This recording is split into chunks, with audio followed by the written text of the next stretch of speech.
Okay, here we go again today. This is a beautiful day. Why? Because you are tuned into the Remix Morning Show.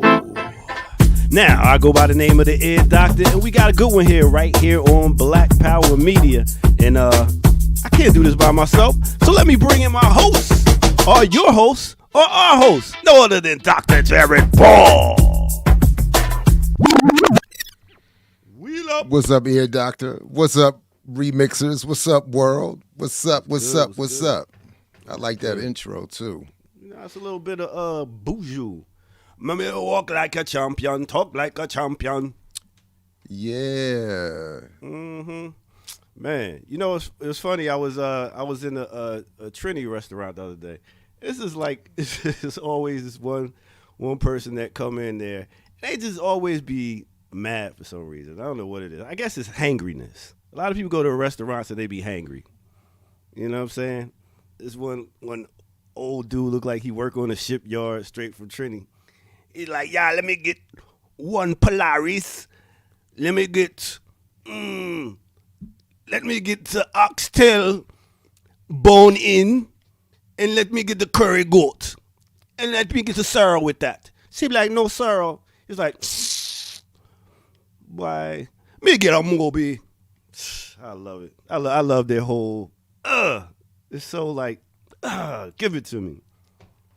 Oh, I forgot that Ricky was the, the police. The chat police. Hey, I think I hit that, I think I did that pretty good. I thought so too. I was enjoying it. I was like, let him keep going. It's no problem. No problem. You know who else is pretty good? No other than Kim Brown. Pretty good. Morning, kids. Pretty it. Exceptional. That's it. That's all I get, Jared. I'm just all Pretty right. good. Pretty exceptional. I meant to say, my bad. Man. Just say all right. Just say all right. I'll take all right. She all right. Yeah. She all right. Oh, man. How y'all brothers what's up, feeling this Kim? morning? Good morning. How you feel, JB? All right. I'm having first world problems today. Lord. I'm not, I gotta admit, it's not 100%. It's not a 10 out of 10 this morning. But I'm happy to be here. It's about to get better. When is your How are break? you? I'm well. My break. My break. You mean my back? Yeah. Oh man, Broke. son. Been broke. Son. Oh man, if we could figure that part out, if they could just, but I just love the way you said my break. I mean, they're just dripping with sarcasm, like like the most sarcastic response. Like, what is a break? My break? My break? Yeah, it's like, officially classes ended last week. Grades are due Friday, I think. No. Next Tuesday, grades are due, and then then I'm officially on break until my winter session class starts in the new year. Wow! And you normally teach winter session. Is that new for you? Okay, that's what I yes. I'm trying to kick in a few extra ducats because we got some travel we're trying to do. Okay. So. I'm trying to earn a few extra dollars to cover that. Earn your liberation. Earn your first class, because I'm trying to get to first class. So my wife was like, if you can afford the upgrade, that's on you. But as a family, we don't have that budget. So, but my thing is, I hate traveling. I'm trying to, and the physical pain of traveling is getting worse too. So really it's about that. So I did the TSA pre-check. I'm trying to get I'm trying to skip as many lines. I'm getting all the veteran stuff. And when they do the active duty veterans can board first, I'm like, why is it active duty? I was like the time I served don't count. I was and they usually let you on with that. So I'm like straight up. I'm like, I can't be standing around, and it is the standing still that is the most. If I'm walking, I'm cool. If I can move around, but it's that standing around, and they got you in the airport is just a stand around punishment zone. So it's so I'm trying to do that. So yes, and then I am trying to quietly also maybe sneak in a little research project that I got put on to. So I'm trying to add that into this so-called break that I'm getting. But yeah, it's on. It's I can see him in the airport. I serve for this cotton picking country. Hey. That's what he should do. Hey. He should black man Karen to the hilt. I'm trying to tell you. Nigga, I was in Fallujah. I was on the fields and I was in the house. All of them. Pick one. I was in it. But really, I'm aircraft carrier. Y'all better show all some of that. respect. All of that. Like, if my back hurts, I'm trying to get on this packed ass plane. You know what I'm saying? Let me get on here. But yeah, so I'm all of that. Yeah, it's so. Well, hold on. Let me circle back to the Morgan students real quick. How did the Morgan students fare this fall 2023 semester? What we looking like? What them grades looking like? For my students, it is very difficult not to do well in my class. So my students overwhelmingly do well. How it is beyond that, I can't say. But to be really real, the students that I end up dealing with for the most part they're black people struggling in this world. Mm-hmm. So it's a lot of issues that come from outside of the strictly academic lane that impact. So with that shooting incident, or with the regular police stuff, with the regular just maldistribution of resources on campus, I'll put it that way. The president put out, I know we got some stories that might relate to this later, but the president put out a very strong statement that looks like in response to recent protests around Israel and Palestine and Morgan's relationship to Israel that reminded everybody. And one keynote portion of that was students who are in unsanctioned gatherings are not permitted to use those gatherings on campus to criticize Morgan's policies. What? That's an official, that's in the state, that's in the written language. If you don't have a sanctioned gathering, you cannot use a public gathering on campus to criticize the administration or the university. That's an ACLU issue. Somebody that you can overthrow that real easy. That's a First Amendment issue all day. And it's like, sir, do you not know what happens on college campuses? The real political. The reason I bring it up in this, at least in this context, is that these are just some of the things students are dealing with, and on top of the regular, and it is a big deal. A lot of the students that I end up talking to and come to my classes, this is sort of a mildly stressful additional thing to all the other things that they're dealing with. So I think as Black youth go in today's world, overall they seem to be doing relatively well, but it's a lot going on. So I try to factor all that in and accommodate as best I can. But so yeah, in terms of how they're doing. Well, when you get a break, Jared, check out Blue-Eyed Samurai. I don't know if you watch anime. I do not.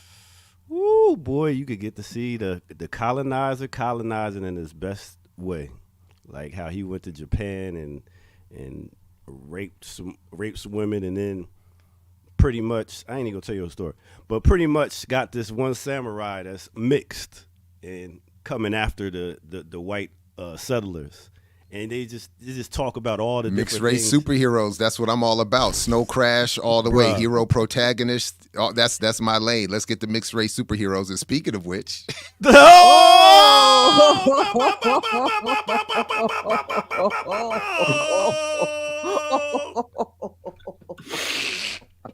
ear doctor.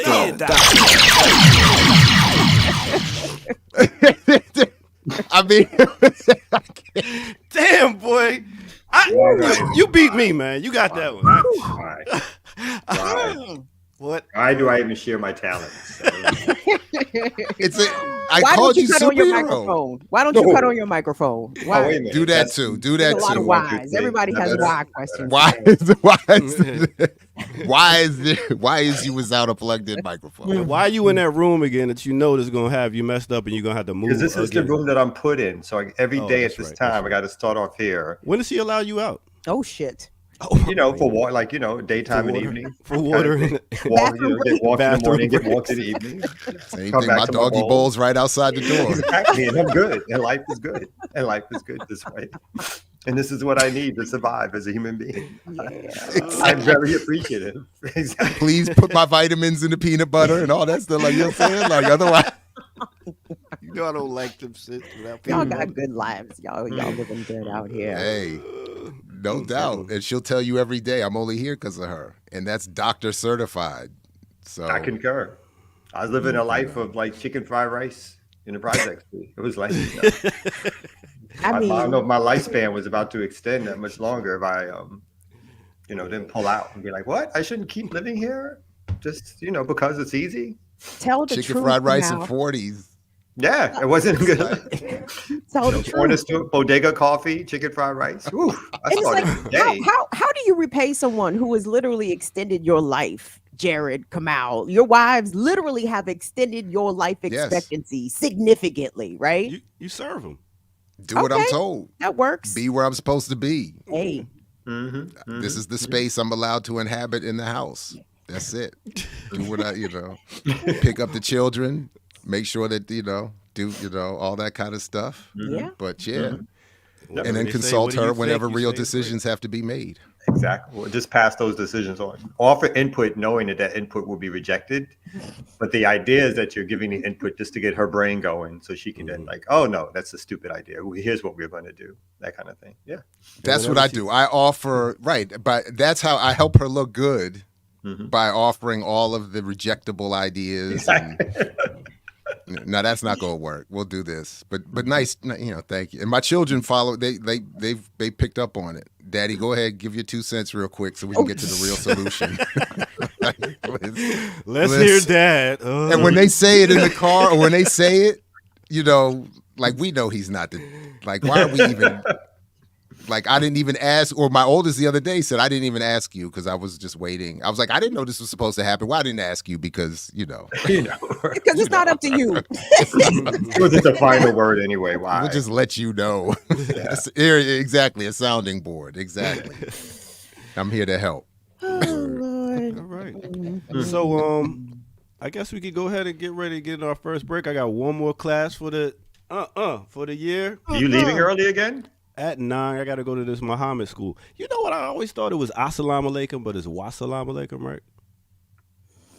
I think that's a change over the years because it used to be, you used to be able to say Assalamu Alaikum. Right. But I've heard more the other way. I would hear the Wa Alaikum Salam as a response. Yeah.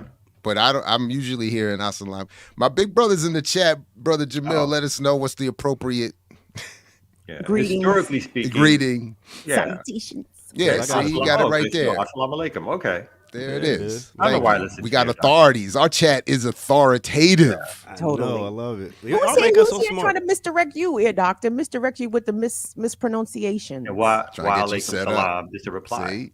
Yeah, well, I always listen to Poor Righteous Teachers like Assalamu Alaikum, Malaikum Assalam, a universal greeting from the people of Akan. See, you know. Oh, yeah. So, rock this funky joint. Speaking of, my brother who's a 5% is getting out of jail January the 28th. I'm flying up there. Oh, welcome home. We doing a little dinner and I'm going to tell him, listen, you better get your shit together because I don't plan on never making this trip again. Not on day one. Can that happen like the next day? Nah, fuck that. It's about accountability now.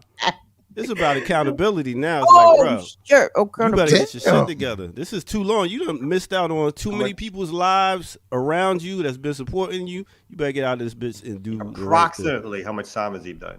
Approximately. You don't got to give the... maybe like 20. Damn. you gotta give him a break on day one, son.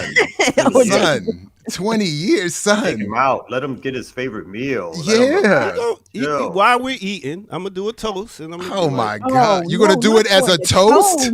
Don't do that, man. Dear please doctor. Don't do that. Please time out. Can somebody throw the flag? Can we time out? Please. It's a celebration. Exactly. Give him a break for the first day. First week even. Let him chill, relax. He ain't been outside in 20 years, B. The advice given. That's the thing. Like, people love to give advice. Like the advice giving on day one, it's a lot. 20 years. Think about it. Just think about it. Please sleep on that, man. Please. Let that turn over real quick. I'll bring it to y'all so I can get y'all feedback. I appreciate that. But like now we're your sounding board. Yeah, exactly. But please listen. Yeah. Please. 20 years. Nobody trying to hear. Get your shit together. Good. Ooh, damn. That's a monster. I'm trying to put myself in your brother's shoes, and on day one, this nigga told me to get my shit together. Sir, I ain't seen the sky. You had enough time to think about it, didn't you? And he chokes out the ear doctor. He goes right back in. That's what I was gonna say. At least be out of arm's reach. He big as hell too, boy. Yeah, I bet he is. Please be outside of arm's reach and in between like a row, say it behind somebody's back. Hey, get your shit together. Call him when you get home and tell him. Give him on the phone. Do that on the phone. Do a little Zoom chat. Show him some technology. Right. There you go. All right, let's go ahead and take our first break. Your shit. Where you can get a whole lot of things right here at the Remix Morning Show. Let's go. Let's go.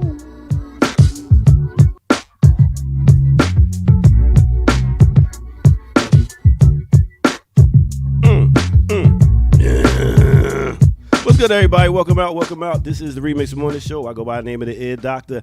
And please hit that like button. If you're new to the channel, hit the subscribe button. And also go to patreon.com, become a member over there, and get footage that's rare. With that said, I wanted to let y'all know what's going down right here.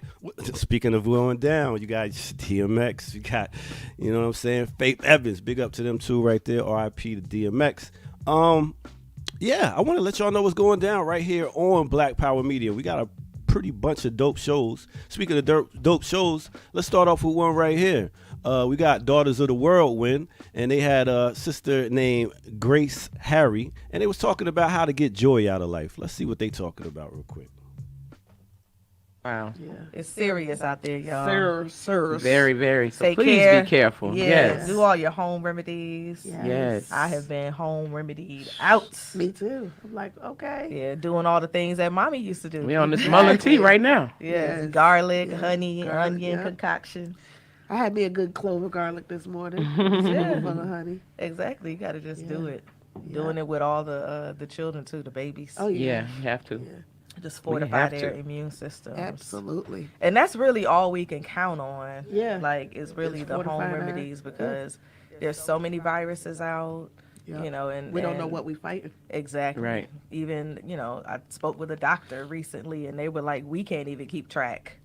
Yeah. Go check out that. It's a lot more to that, so make sure y'all go check that out. Also, I was tuning in to Black Power Media, and I checked out RSTV and seeing that the Brother Kalonji was talking to a sister whose son was murdered. Let's see what they talking about. To work with them. But you guys, this can happen to you in a split second. I literally talked to my son hours before, not knowing that I would wake up with that call.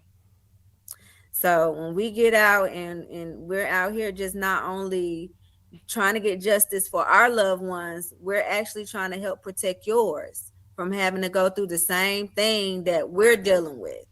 Sure. So it is definitely a battle. And if we can get everybody to join, I look at the Palestine and I see the numbers of all those people that come out to those rallies. But when our community has something, people make excuses. It's too cold.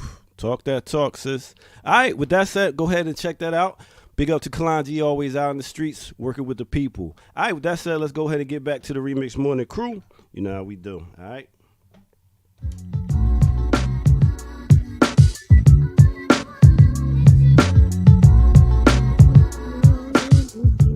Yeah. Yeah, right on. Incredible programming offered by the platform. Love to see that. It really is. It really is. That's facts. Yeah, it is. That is a fact. So good job, and thanks for the clips. No doubt. Well, I'll catch you on. Of course, you picked one about home remedies. I see what you're doing. Huh? But that was important. Yeah.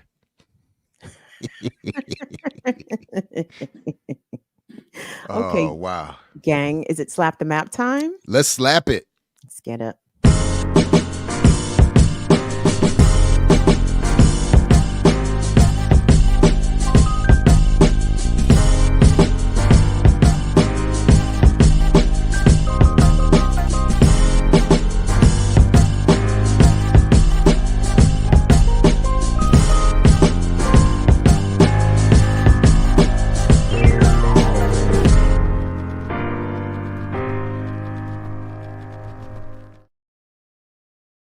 Peace and good morning, good people. Today is Thursday, December the 14th, 2023. Welcome to the Remix Morning Show, exclusively here on Black Power Media. This is the best YouTube platform, maybe ever. Let's say ever. Why not? Let's say ever. And ergo, therefore, this show is the best show ever on YouTube. I'm saying it. I'm staying out there. 10 toes down. Let's go. We've got a great show in store for you today. We have Reverend Dr. Jared Ball. We have Kamal Franklin.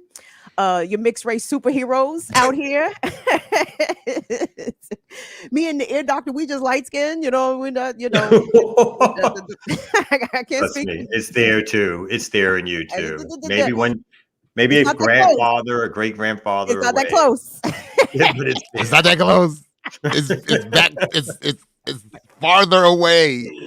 It's further away. But as I told y'all, I come from a bit of weirdos, right? Because my mama's again, they was invested in the colorism, right? So they just, I'm black going back many generations, but it's all light-skinned black people. You know what I mean? Sad times. But anyway, remixers, we're here for some better times with you guys. So thank you all for being here. Engage with the video, engage with the content, like, share, subscribe, do the algorithmic things, and we're going to get into some news for y'all. Right on. I've shared my Proctor family story here before. That stuff is real. That the colorism, particularly in this PG County area, it's very real. So did you, I don't think this is on the run sheet that Sister Erica has laced us with, but I am curious if I could, again, suppress the radical political content as much as possible. But I am really bothered by this Draymond Green situation. Are you all paying attention to any of this? I don't watch sports like that anymore. I am. Uh-oh, come on back here, ear doctor. What's going on with Draymond? So Draymond has been suspended indefinitely. What? Yeah. Because of his, to me, punching old boy in the face while claiming he was making a basketball play. And I will say it this way. I don't watch sports anymore. I only see highlights and analysis, if anything. But when I've seen this, I have to say I have never been more in support of one of these dominant institutions than I am right now. I cannot stand some Draymond Green. And this for me is very biased and personal. Like every time I see his behavior and the way I'm just like, I know he would have targeted me if we knew each other, and we would have absolutely fought repeatedly. I cannot stand this dude. Every time I see him, I'm like, you taking cheap shots, you a bully. You talk a lot of trash. Yep. You hide behind Steph and Clay in terms of their abilities, and then you just run your mouth. Yeah. And then that Jordan Poole. Then they replayed the Jordan Poole punch. I'm like, somebody show the punch. Can we show that? Somebody gotta look. I can pull it. I'll pull it up while y'all talking. But be careful running that NBA content. But yeah. But dude done stepped on people's chests. He done grabbed them up by the neck. He's did punch people in the face. Then he just turned around and slapped old boy last night. And that was a closed fist. They keep saying the word slap. His fist is closed when I'm seeing it. Yeah, he punched dude in the face. I have a question. I have questions. What led up to this punch to the face? Was it nothing? Nothing. It's a regular. It's Well, all I saw hand checks, but that's it's it. a That's regular basketball. It wasn't nothing. It wasn't nothing. Yeah, all the stepping the groin stuff, exactly. Like Let this me ask dude. you guys, hold on. Like, so what's the difference? What's the difference between Draymond Green in 2023 and Bill Laimbeer of 90, Dennis Nothing. Rodman of 92? That's my point. I hated them too. What about I hated them. You ain't like the Bad Boys? No, I didn't like. I don't like none of that. I was rooting.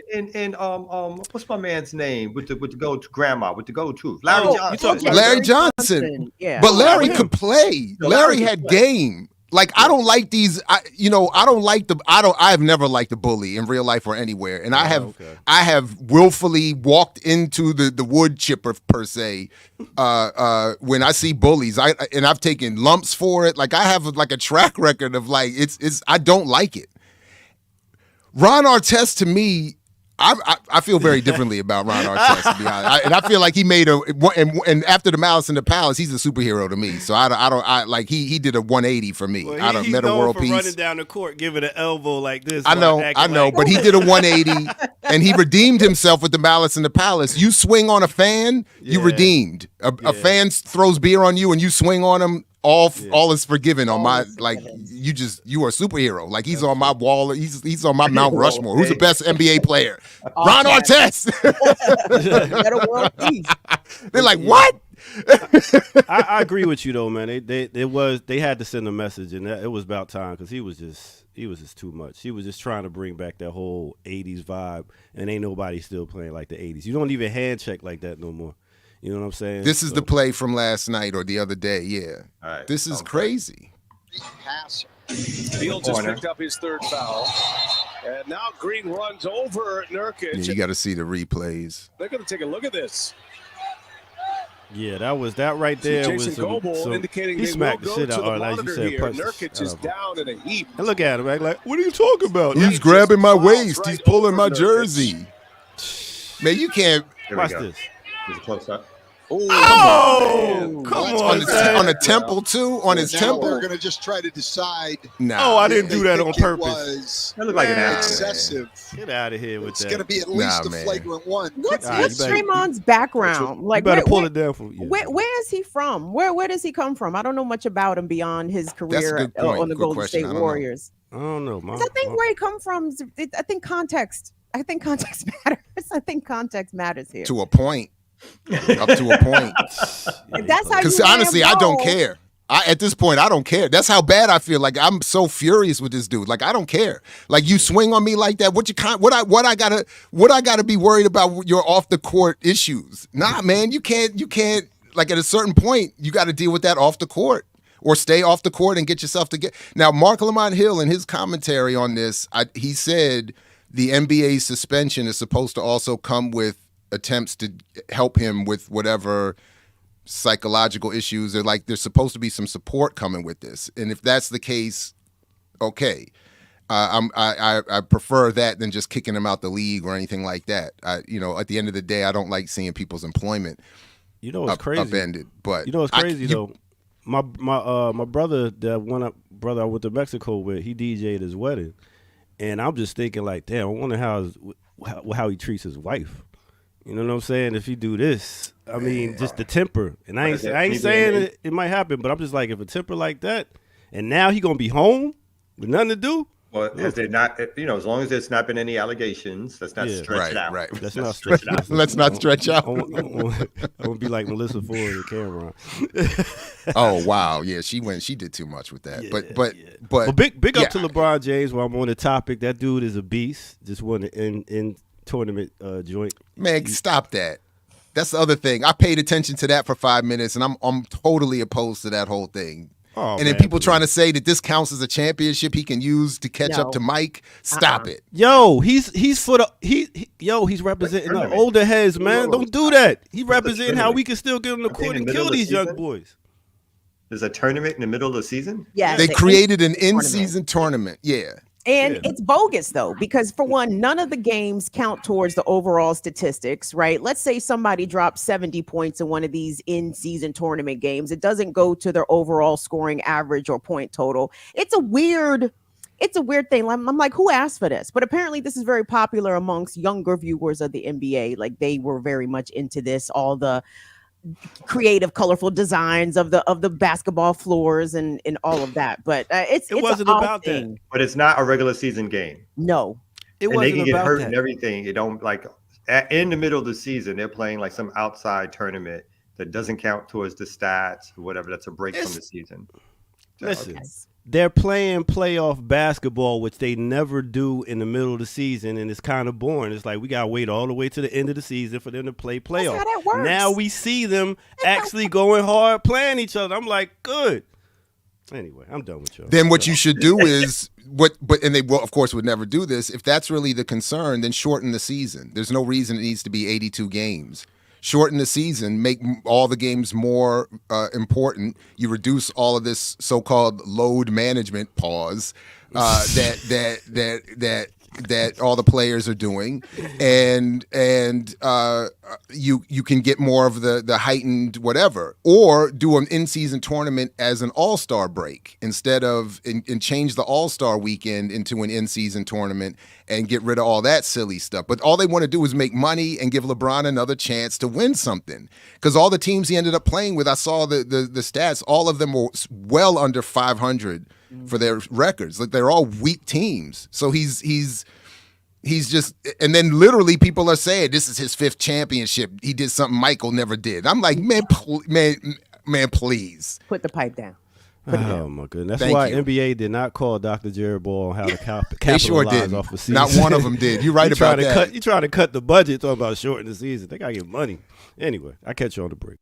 Yeah, you're right. I did not one call from Adam Silver's office came through. So you're right. Nobody asking. But has LeBron made a new statement on Palestine yet? On his he made an early statement on the. Did he say something about Palestine? No, he did. October 7th. I think he did one of his things. Is like one of his things. Do we have? Now, I don't want to delve too much into the sports. And I saw Mayweather getting an award from some Israel-related organization for all the work he's done. Oh yeah. He showed up to the rally. That's all the work. He was. I remember the rally. Yeah, he got photographed at the rally. All that work. But now I don't have the story ready. I should have actually looked more into it. But these elite universities are obviously paying attention. They're firing presidents. The UPenn president was forced out. People saying because they testified about on-campus anti-Semitism, and the statements from some of these presidents, including the black woman president of Harvard, was just not seen as strong enough. So a lot of folks are like, and then one major funder, I think it is at UPenn, said, made her resign because they said, I was about to give you $100 million, but if you still working here. So Mark Lamont Hill, I got to credit him for this. I thought he made a good point. He's like, somebody basically paid $100 million to make sure this woman lost her job, and anybody willing to pay that much to get you fired is probably going to win. Like if any of us get our job targeted over $100 million, we probably going to lose. Someone offers BPM $100 million to get rid of Kamau, you probably going to get replaced. We're gonna seek out the most talented, anti-cop city activists we can find. CMB might get a quiet, fat donation, but I think Kamau on camera probably gonna get replaced. Who would survive that though? Who on here? I don't never want to see Jared on here again. 100 million. 100 million. They'd be like, "Where's JB?" I mean, respectfully, and I'm not trying to, make no characterizations of our audience, but I'm sorry, our audience ain't got $100 million. Ain't nobody watching. I think we might all be safe on that one. Yeah, exactly. No disrespect, chat. I'm not calling y'all broke. You know what I'm saying? I'm just saying y'all ain't got $100 million. So yeah, there's they're interviewing. I saw a Jewish student on Harvard being interviewed saying that the president's statement wasn't strong enough. And so yeah. See, I'm bothered really by all of this rhetoric. Oh, people are not being hard enough on anti-Semitism. to my understanding, it's only been Palestinians in America who have been attacked, harmed, killed in some instances. I'm not aware since October 7th of Jewish people. I think there was a Jewish couple that was attacked outside of Los Angeles on their way to synagogue, but I don't know who the attacker was. I don't know if it was motivated by exclusively their religion. But that 6-year-old child that was murdered in Illinois was targeted because he was Palestinian. His mother was targeted because she was Palestinian. Those 3 college students in New England shot by a rando ass white man. Same thing with the child who was killed in Illinois, killed by a white man. Like, how come? Where's the wonderment about? Where's the anti-Islamophobia talk? Mhm. Where's the condemnation of attacks on Palestinians and Muslim people in this country? It's so focused on anti-Semitism to the exclusion of the realities of the attacks that Palestinians specifically and other Muslims are enduring here in the U.S. It's so hollow. But Kim, I'm disappointed in your I guess, anti-myopia, because none of what you're talking about happened on Harvard's campus, dear Sister Kim. What happened? So why should the funders of Harvard give a damn about Palestinian kids and whoever elsewhere outside of the campus? They don't. Why should they care? Their myopic focus is what's happening on my campus, or what can I say to be can be said to be happening on or my what can campus. I imagine that could possibly happen in some other world, as opposed to what's really happening in the world that we live in terms of like 20,000 Palestinians being murdered or killed by the IDF, by the things that Kim brought up, and by the ways in which the attempt is obviously really to suppress Palestinian support, right? So it don't matter. It don't matter what happens.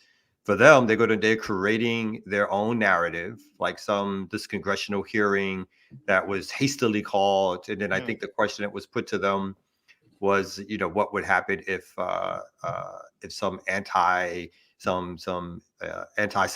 incident happened, or someone said something that was anti-Semitic, what would you do? And I think they came up with sort of like answers that weren't appreciated or didn't go far enough for them, or they talked about free speech, and it was like, aha. Mm-hmm. You are anti-Semitic. How could you lead one of our finest institutions where we're trying to teach people to support Israel and so forth and so on? So, I mean, I think it's also. Sorry, my bad. Yeah. No, I think real quickly, this is part of the larger play because of all the student activism, of course, that's been happening across the country. That's overwhelmingly been pro-Palestine, and again, not something they expected. Right? They expected to get away with their lazy narrative, as always, that Israel is under attack, that it's the terrorists, that Israel is a democracy, that anybody who's against Zionism is anti-Semitic. They've touted that out for dozens of years.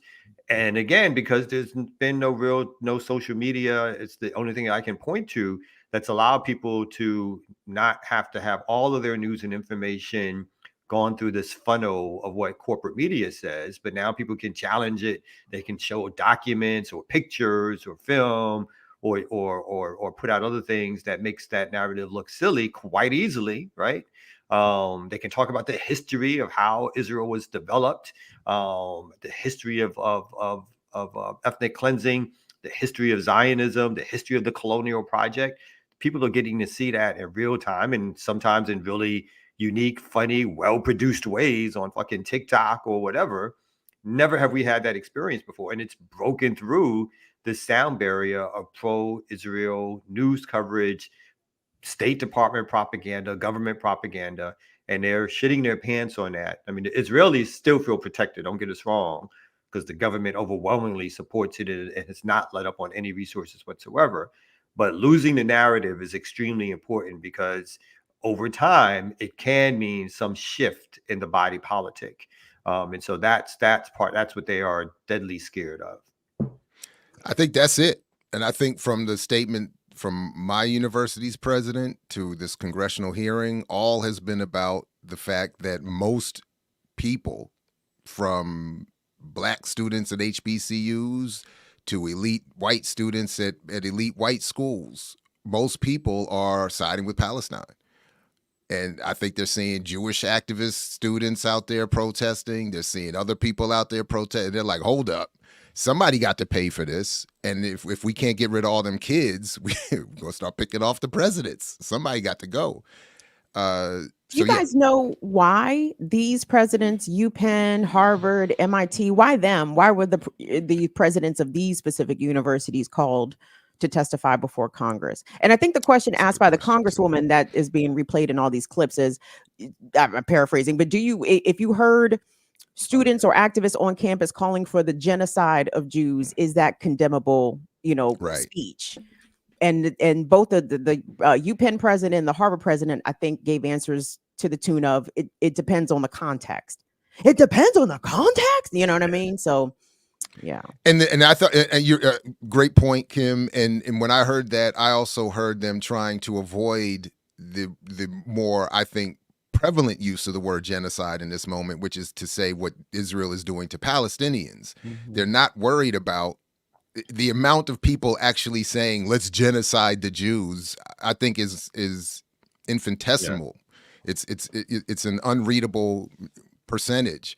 The real use of the term is to describe what Israel is doing, and that's what I think they probably don't want. But they probably don't even want to put that on the docket for Congress. Like they don't want. But they actually don't want to condemn who's actually using truly anti-Semitic speech. It's always been the white supremacists, the white power types. You know what I'm saying? They don't want to say that. It's easier for dumbass Americans to believe that it's actually Palestinians or Muslim people out here calling for the genocide. It's just nigga, who is always calling for the genocide of Jews? The same fucking crackers. Mm-hmm. And they don't want to acknowledge that. They're trying to pit the Palestinians against the Jews here in America. But it's like, no, the same enemy of the Jews has always been the enemy of the Jews, the white supremacists. Yeah. And also the ones that are sitting in those boardrooms. It's they don't have to look down the hill to the redneck. It's them whites, particularly all them Boston elite Gentile, whatever. This as soon as the camera's up, they're like, man, I can't stand these Jews. These Jews, boy, can't stand me a Jew. Mm-hmm. But no, you're right. But they serve their purpose. And the reason I think these institutions are being targeted because these are the elite institutions of the country. This is where the next level of managers of the country come from, whether they're corporate managers, whether they're political managers. And in some ways, these people are being chastised because they've lost the narrative. And the expectation of these high-level presidents of these elite institutions is to make sure that the student body heals to the dominant narrative and is easily put in there to replace folks as they retire or they go off and do something else. Mm-hmm. These young people are targeted to be the next generation of capitalist managers and to keep the system going. So these presidents in these elite institutions serve an important function of making sure that they continue to shepherd these students through.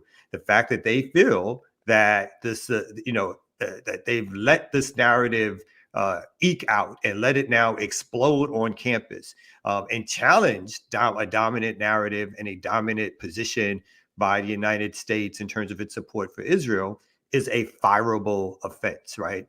And you start there at those top levels because what happens at those top levels will then seep down into other colleges and universities. It's the same way with like elite newspaper propaganda or elite propaganda. A newspaper like the New York Times is so important because what the New York Times prints, it becomes then what other newspapers, smaller newspapers, or regional newspapers across the country reprint or focus on. It becomes what news channels then make live video coverage and stories on. So when folks step out, it's imagine what would happen if the New York Times somehow started telling real truth about what was happening and using the word, there's a genocide happening in Palestine by Israelis. There would be congressional hearings tomorrow around anti-Semitism within the New York Times and how that needs to be stomped out. So these folks they have jobs to do.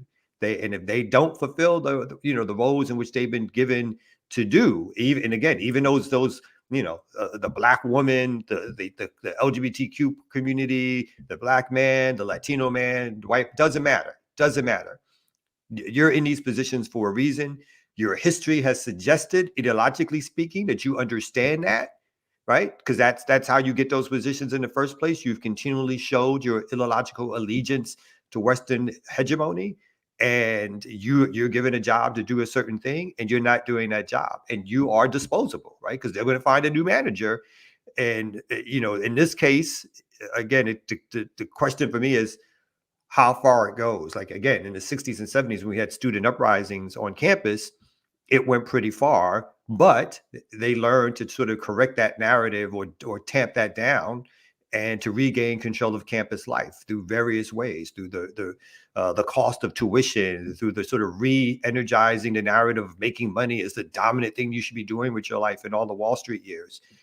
The question becomes what next they will do to not only clamp down in terms of firing these folks, but what they're going to do to the student body, to the curriculum and other things to gain back what they see as control of campus life.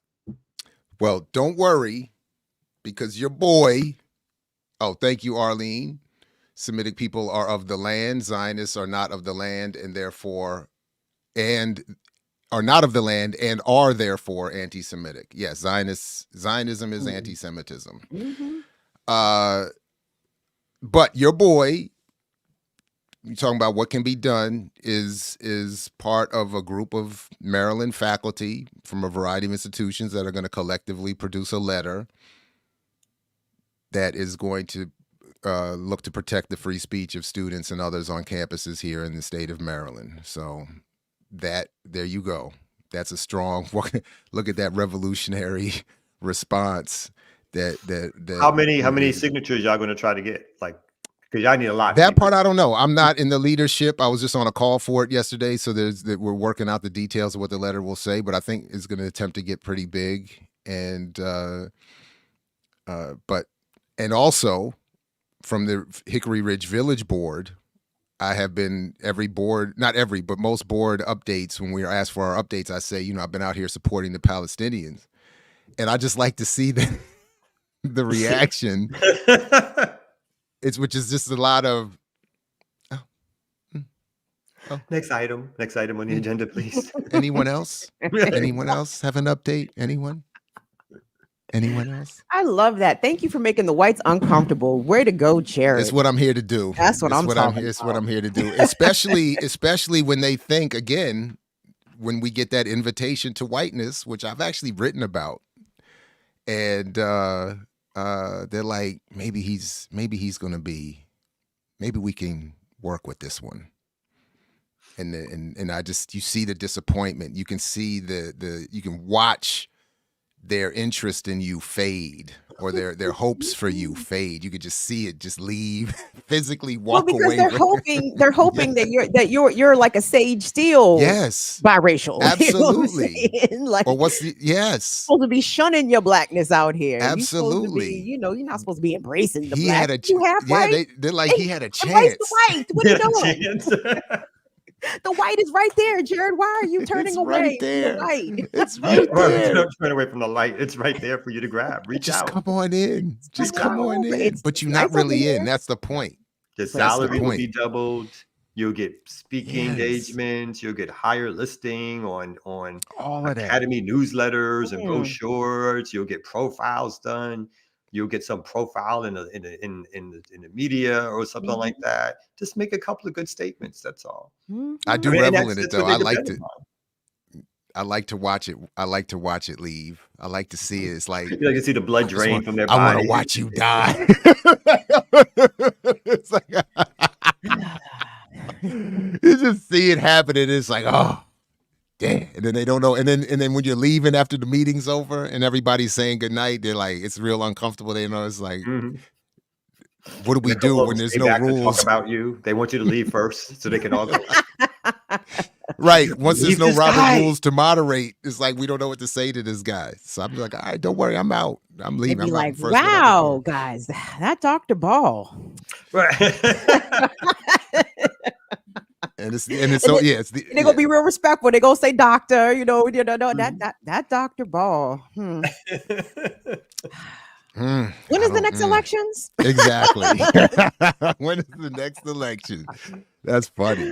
Susan, didn't your husband express an interest? Maybe we can convince him to run against Dr. Ball. Mm-hmm. But what we need to do, what I need to do is look at getting, because apparently it's the board that appoints the manager of the facility of the Hickory Ridge Village Center, and that is a nicely paid, funded position, and got a nice fat Christmas bonus, and I'm sitting there like,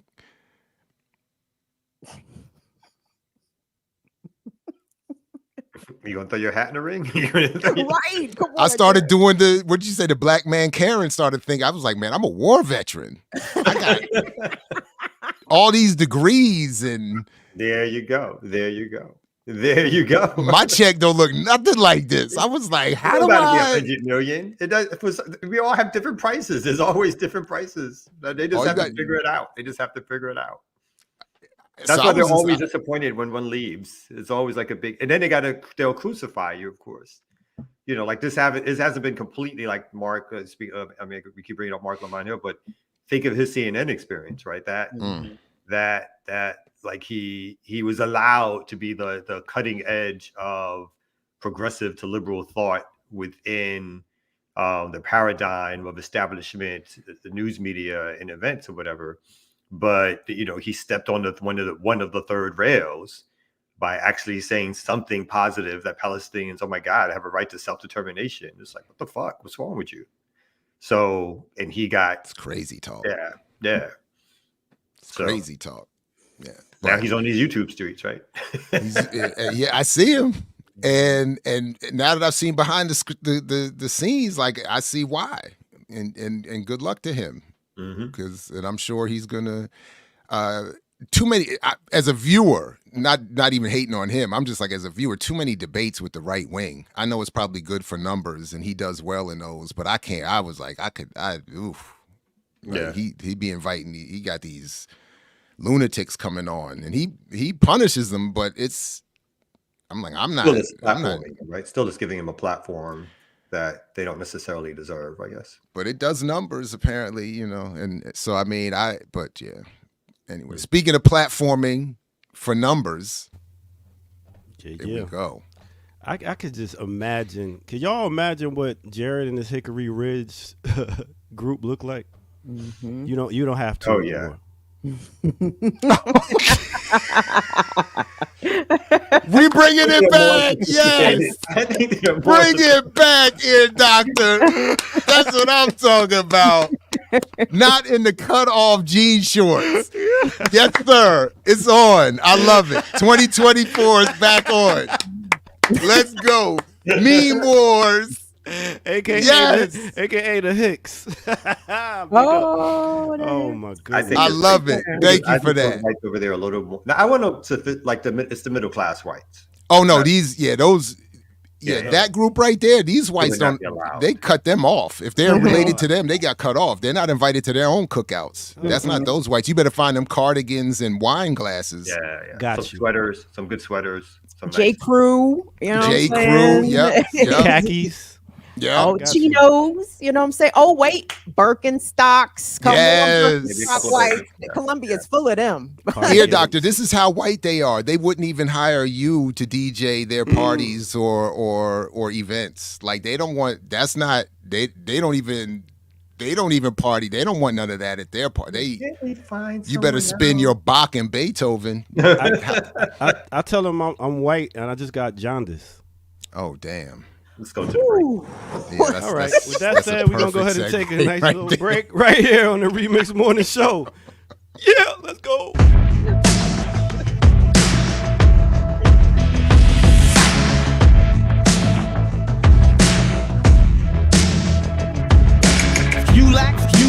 You lack You lack some minerals and vitamins, irons in the niacin. Fuck who that I offend. Rapper, sit back, I'm about to begin. Bout foul talking score. Never even walked the walk. More or less destined to get tested. Never been arrested. My album will manifest many things that I saw, did, or heard about. Or told firsthand. Never word of mouth. What's in the future for the fusion and the change of rappers are in danger. Who will use wits to be a remainder? Come on. When the missile is aimed to blow you out of the frame. Some will keep their limbs in, some will remain. The same suckers with the gab about killer instincts would turn bitch and knowing damn well they lack in this division. The connoisseur, cracking your head with a 4x4. Realize, sucker, I'll be the coming like Noah. Always sending you down, perpetrating facade what you consider an image. To me, this is just a scrimmage. I feel I'm stoned, not cause of pop, but when my cap cocked. The more emotion I put into it, the harder I rock. Those who pose miracle, but really ain't true, I feel. Yeah. Welcome out. No other than the Remix Morning Show. This is a remix of a remix. I go by the name of the Ear Doctor. Make sure y'all hit that like button. Make sure y'all hit that subscribe button if you're new to the channel. Go to patreon.com. Become a member over there. Get footage that's rare. And tell a friend is on again in case you didn't know, yo. It's time to get back to the show. Let's go.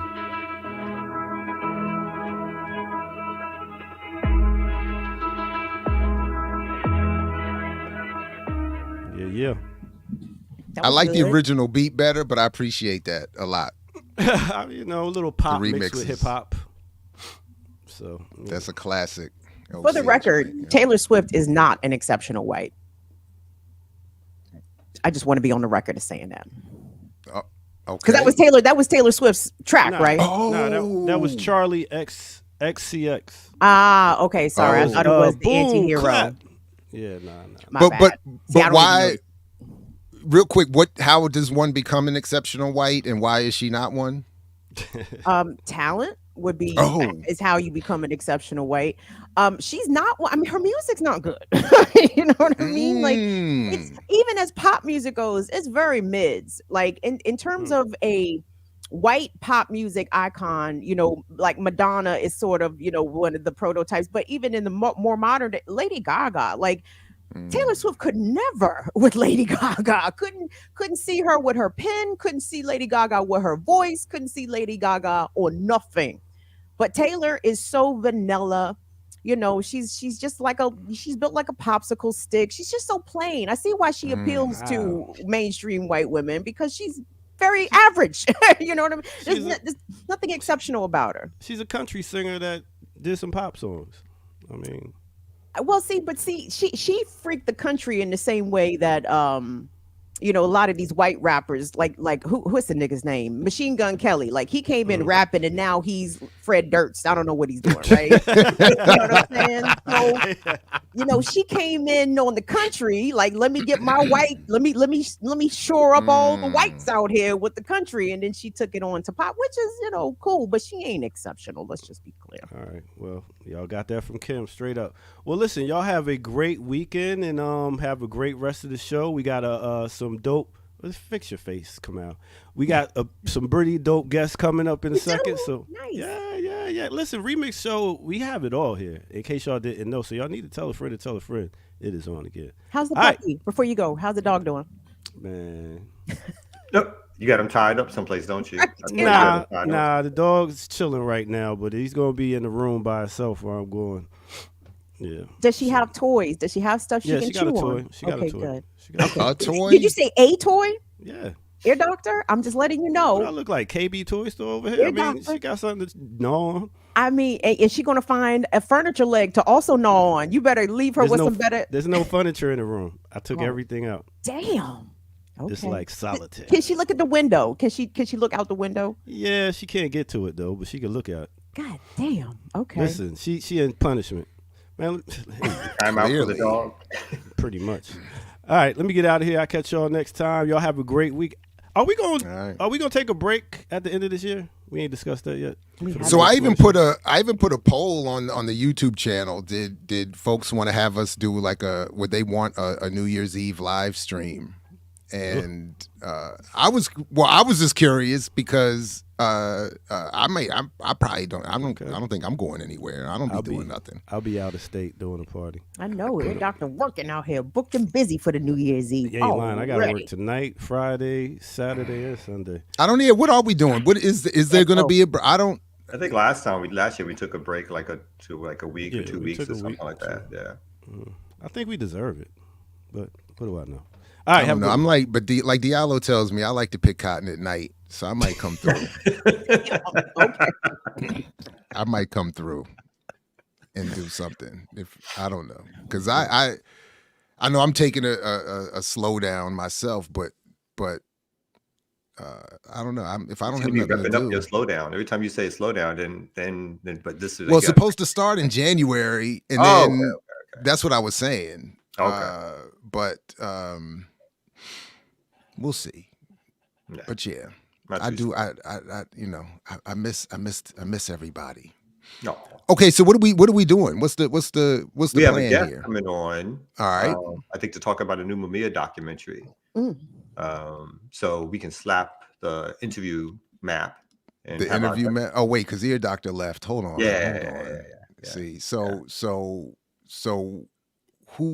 here we go. All right, back in a second, everybody. On Remix Morning Show.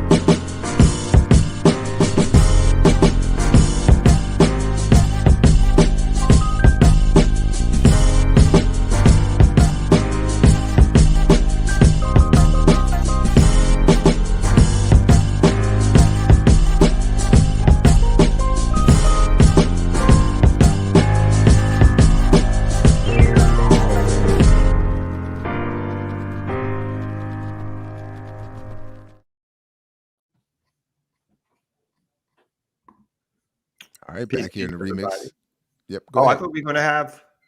So we do have a guest coming on. I think she turned her camera off, but we would like her to come. Is she ready? I think so. Yep. There we go. Welcome. Oh, you're on mute, Sister Sophia. There you go. How are you doing? I'm good. How are you both doing this morning? Good. Quite well. Thank you. Thank you for joining us. So really quickly, so Jordan Jones, who does some background producing for us at times, reached out to have you come on and talk about a new screening in New York City for the Mumia Future About the People. And we wanted you to come on and talk to us a little bit about the film, what it's about, and the premiere and so forth. Yes, definitely. I want to thank Jordan again and also everyone here at BPM for having me. I'm not sure if the other comrades are coming on, but at this point, maybe not. But yeah, the About the People broadcast committee is doing another installment. I'm not sure if viewers remember, but sometime, I think maybe late last year, we had the first installment on Brother Jalil Muntaqim, and we had come on here and spoke a little bit about that. So we're back with the second installment, and this one is on Mumia. And the thing that we're doing differently this time is that we're having a special feature being released that's like less than 30 minutes, and it's actually going to focus on Mumia, the human being, and go into some of the struggles that we've seen for his freedom, and also touch upon his case legally, where that's coming from and where that's at now. And one of the things that we were, really focusing on is just humanizing Mumia, right? So we have aspects that people may not know in terms of where Mumia grew up in Philadelphia. We went back to his childhood home. We spoke with high school friends he grew up with in the neighborhood. And we, touched upon the fact that during this time, or almost a year now, at the end of this month, he had lost his dear wife, and his wife, Wadia, was very important to him and their children. So we included a lot of that stuff because, as we know, Mumia is always deemed as the unrepentant cop killer, right? And so people never get to see the human side of him. So that's coming out on the 16th, day after tomorrow. We're going to have that screening in Harlem at the Maisels Documentary Center. I think it's 343 Malcolm X Boulevard, but we have the flyers out. And it's not just a screening about the film. We are also going to have a welcome home party for a number of young men that were their homes in the Bronx, the Nitro homes in the Bronx, were unjustly raided, like military style raided. And so many of them are coming out, and you know how that can be when you are out and it's a struggle to get by, but we're going to have the welcome home for them and their families. And so it's a party. It's really a party as well for people to come through and to celebrate with them, but also to really get involved in whatever work and get some political education going on, because this is being sponsored by Y Accountability, co-sponsored by Y Accountability, and the About the People broadcast comes under the Spirit of Mandela Coalition. So there's a lot happening there with wanting to get people knowing more with the People's Senate and how they can get involved and get their organizations involved. So that's happening. Please come out, and any questions, definitely let us know. Could you, I know we're on an email chain, and as we're speaking, could you drop me that flyer in an email and I'll bring it up as we're talking? Yes. We can also later on put it up on our social medias. But you brought up something interesting that I think of all the years in which I've been a supporter, like most people of like in our camp of Mumia. I think you're right. I don't know a lot about Mumia's family life, his personal life. I don't think I even knew his marriage, his kids, and all the rest of it. So based on what you know, could you talk a little bit about like what his family life was, maybe a little bit before he went in, but what it's been like, obviously over the several decades now he's been locked up? Because I think a lot of people do not know that kind of stuff about who Mumia was. Like, from our perspective, from the state's perspective, he's portrayed obviously as this cop killer, but from our perspective, he's obviously looked upon as this heroic captured freedom fighter. But even within that context, we don't do a lot to talk about who Mumia is as a human being. And I think you're completely correct about that. Yeah, so thank you for bringing that up. I mean, that's always the thing with Mumia. They never make him seem like a human being. And one of the things that we found out going back to his neighborhood was that, Mumia was a very, not only was he a very cool kid, but he was very, very involved in the high school curricular activities, no question, right? He was running for class president. We saw like his yearbook photo and kind of like how he went about his class president campaign, and we met like one of the people there was like, she was more like the assistant on the campaign, and it was really interesting to learn how much lighthearted he is and fun he is. And I think too, when the classmates were speaking to us, they just, when they heard what happened on the night of December 9th, like the next morning, they definitely said like, this makes no sense. This is not Mumia. Like that immediately came to mind for them, because they know the guy that they grew up with, and it made no sense that this is someone that would somehow go out there and shoot a gun, right, and kill someone. So it was off the bat clear that this was just the system going after Mumia. And I think one of the things we found out going back to his childhood home is just that he and his siblings lived a humble life, right? And Mumia never cares to be the center of attention or the one that's doing everything, and the community is like lauding his name. His focus was always love. And if you notice some pictures, you will see him and his son on his back, and that's what he was about, the kids, right? And buying ice cream and all of that good stuff. So I hope people get the sense of that by watching the documentary. And I forgot to mention too that there is a small feature of the Support to Stop Cop City I think that was by the Brooklyn Bridge, or maybe no, one of the bridges. And there's just a big banner that they had done out there. So we featured that. And of course, we did have Mumia speak about Cop City in that piece, but the larger piece will include much more on that, because we know all these struggles connect, right? And we know all these struggles are meant to continue the oppression. So it was important to not just make it be about who Mumia is, but who's Mumia in relation to the various struggles, because Mumia never really speaks about his struggle, right? He speaks about everything else. So you'll see that in the larger piece once that piece is finished. But the special feature is coming out, and I see my other two comrades here who can say more. Peace. Right on. Peace. Kev, Tag, welcome. Peace. If you all want to jump on in and maybe introduce yourselves and talk a little bit about your involvement in this project and anything else you want to let us know about. And again, welcome. Thanks for joining us. Yeah, thanks. Appreciate you. My name is Kevin. Still, I'm with the Spirit of Mandela, the People's Senate. I apologize for being a little late, right? Should be real. I got good. kids. Right. So it's all good. And we see we got you in the BPM mansion. So you good. We good. We got you. I said let me come up here and make sure show that y'all got some money. Y'all supporting. But a little bit about me. I was sentenced to prison when I was 17 years old. I got sentenced to 10 years for a fight in the Bronx, New York. I'm from Soundview Projects.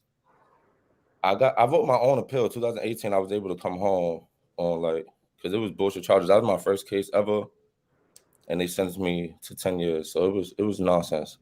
That's a little bit about me. I could go into a little deeper, but about the people was started off of the strength that we need a media space to really tell a story about the tribunal that the Spirit of Mandela had in 2021, where America was found guilty on 5 different counts of genocide.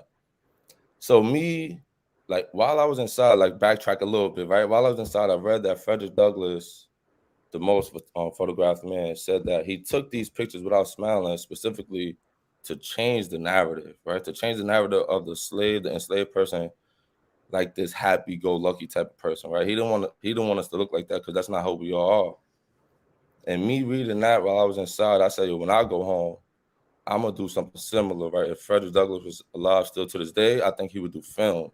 It wouldn't be just pictures. It would be more of a video thing. So I said, I'm gonna do something with filming and videos when I get out to show to put the highlights on what's going on out this world. So that's what ATP, About the People, basically came out of, to really highlight the tribunal, the Spirit of Mandela. And yeah, that's my introduction to this project, working with them. Right on, thanks. Tag, good to see you again too. And fully likewise. And yeah, as Kev was saying, and as Sophia was breaking down the questions around Mumia, I mean, Mumia has always been among the clearest in terms of the media's role in facilitating horrors, like the MOVE bombing, for example, and the fact that those couldn't be possible without the media creating the conditions and these propaganda apparatus creating the conditions to allow for the people to feel as though atrocities like those are okay, and so when we're focusing on genocide out of the Spirit of Mandela, as the comrade was saying, we recognize that there needs to be a certain level of connectivity with the people who recognize and feel that genocide that's going on, here in the domestic colonies here and our external colonies, out like Puerto Rico, Guam, elsewhere, and so the media and propaganda manipulation is, as you all well know, is so strong that it's critical that we have a variety of different ways of entering into the discourse. And so with December 16th, with the screening and then following it up with a welcome home celebration for our comrades who are on the inside. And for those who are recently out, we want to make sure that it's clear that in building the People's Senate, we're highlighting our comrades on the inside as that leading edge against genocide out here, and the ones that feel it and experience it the most directly, inside of these dungeons under prison slavery. So that's one important element for us in terms of December 16th and what we're looking to do. So we're leading with the screening on Mumia. Mumia, as Comrade Sophia stated, is always connecting up these struggles and leading the discourse from the inside. And we want to continue to honor that reality that flows from the inside of prison slavery, not just here in the U.S., but globally. As we know, it's the political prisoners of war, and the heads that are facing that most direct brunt, that are really the ones that are shaping the terms of this counter-genocidal struggle.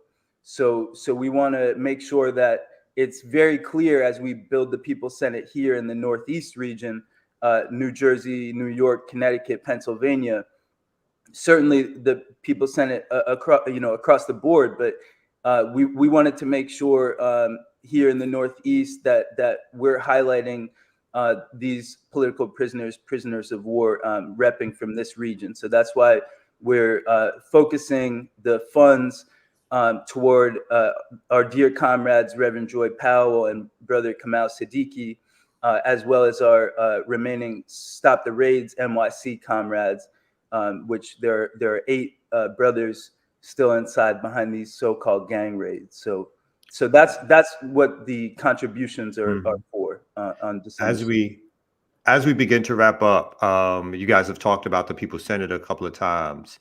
And I've spoken to Brother Jihad about it in the past. So why don't you guys, I don't know if we sort of set the stage for that. Why don't you at least let us know what is the People's Senate and what is the purpose behind the People's Senate in terms of driving, what's driving the idea of the People's Senate to bring it out to fruition or whatever. Anybody can jump in on that. Yeah, absolutely. So building the People's Senate comes directly out of Spirit of Mandela and the tribunal.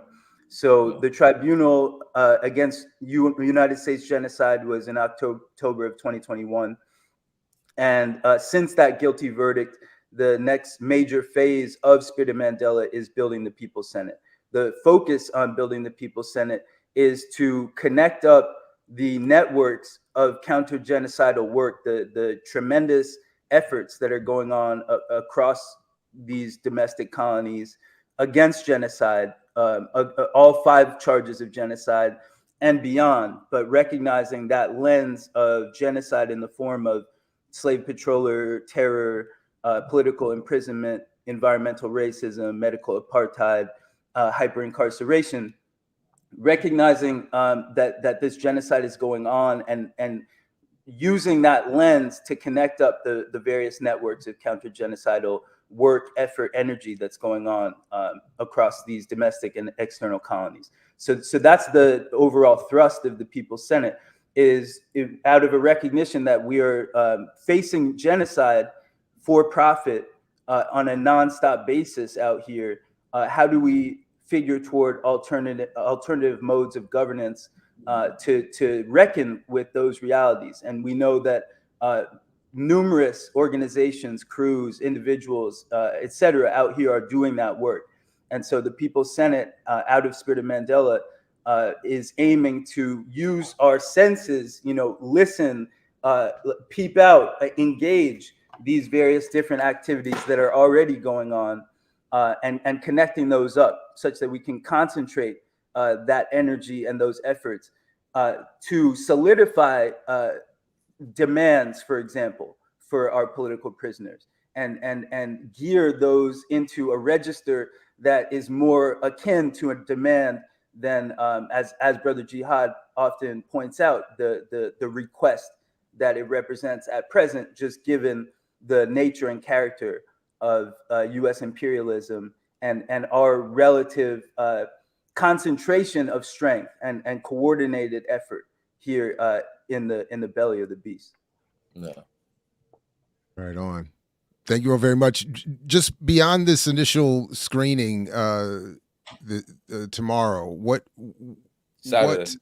Saturday, sorry. Where else and when else can the rest of us expect to get a chance to see the doc? So the doc hasn't come out yet. So we're doing like short films and different like film festivals. So the film hasn't really hit the scenes yet, but you can like tap in follow us on the Instagram, ATP at About the People. Go to our website, spreadthemandela.org/The People Senate, and you can stay in contact that way to continue to see when's the next film festival coming out to continue to get these shots going on. All right, yeah, absolutely. And we're very much, as Comrade Kev was saying, we're very much pursuing any screening opportunities that heads have, not just in this region. We're in contact with some of our comrades on the West Coast right now about a screening at a liberation school that they have going in the Sacramento area. And we're reaching out for a few other screenings, possibly pursuing this one festival that a comrade put us on to.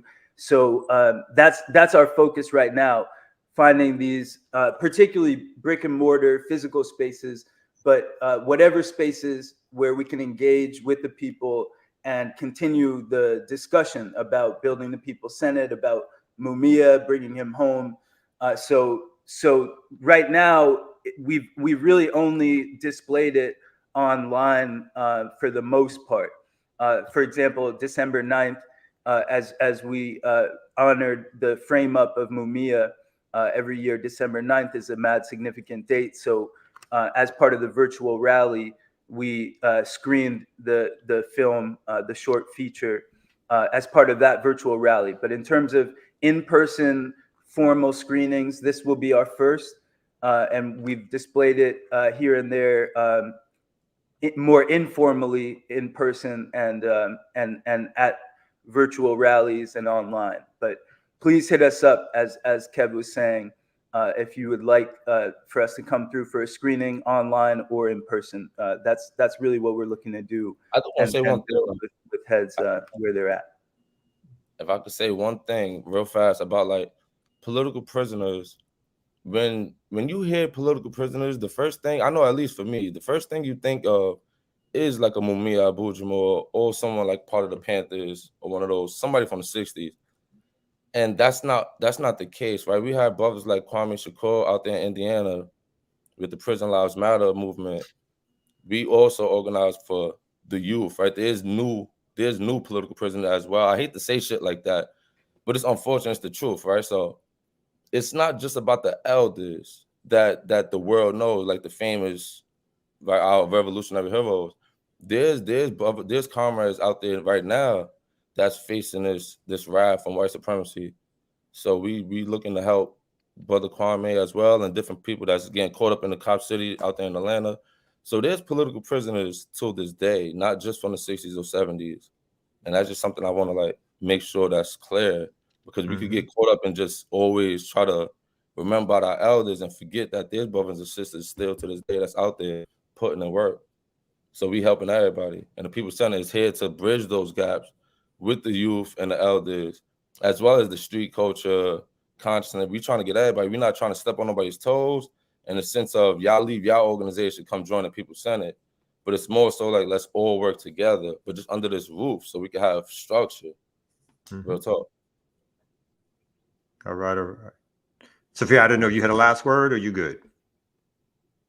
You know, I think I'm good. I think my comrades said it. I just want to thank you all for hosting us and for always being generous with your time and efforts. I watch it every morning. I actually told Ty, I said, yo, I'm going to watch it tomorrow. He said, why watch it? Just get on. That's what I was Right on. No, appreciate that. And definitely keep us in the loop. We're happy to support and help out in any way we can. maybe even arrange some screenings over here too, if at some point that can be worked out. But thank you all very much for the work, and you're welcome anytime. Thank you. That's right. Thank you. Thank you. Peace. Shouts to the remix. Thank you. Right on. Peace. All right. Free Mumia, free them all. All right, good people. We're about to move on here with the Remix Morning Show, and we'll bring Kim back here in a second and keep it moving. Thanks to the comrades and for all that good work. And again, of course, free Mumia. So quick break and come back. Let's do it. Should we just bring Kim? Let's just do a quick break. Let's do a quick break. All right. Here we go. Back in a second. Peace.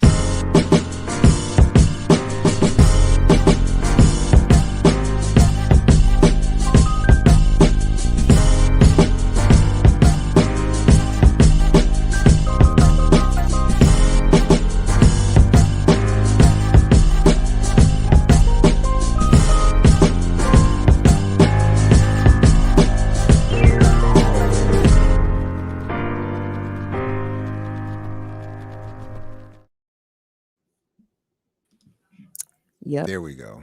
All right. Back at it. Kamal just wanted to see his drop again. That's all that was. Who can blame him? Did you see that shot, that headshot? The pose? I got a couple of them. I know. Fly. Face, little duck face. You know what I'm saying? Looking like a what they call it? The book jacket cover. You know, the inside of the dust jacket. Yeah, yeah. I got some tweed jackets. You know what I'm saying? Yes. So, yeah. I can do that. Where's the black rim glasses? You got to put the glasses on so you're convincing. All right, man. All right. Anything you all want to get to? Oh, there you go. Oh, he did get. Oh, I see. My bad. I wasn't even. There. Okay. He had the glasses on. That's I do. I put up a story about the Wisconsin. We were speaking about schools and colleges and so forth. It says Wisconsin university system reaches deal with Republicans that would scale back diversity positions. And so I tried to, let me see if they're going to run this commercial. They're going to run a commercial on me. Yeah, I knew they would, but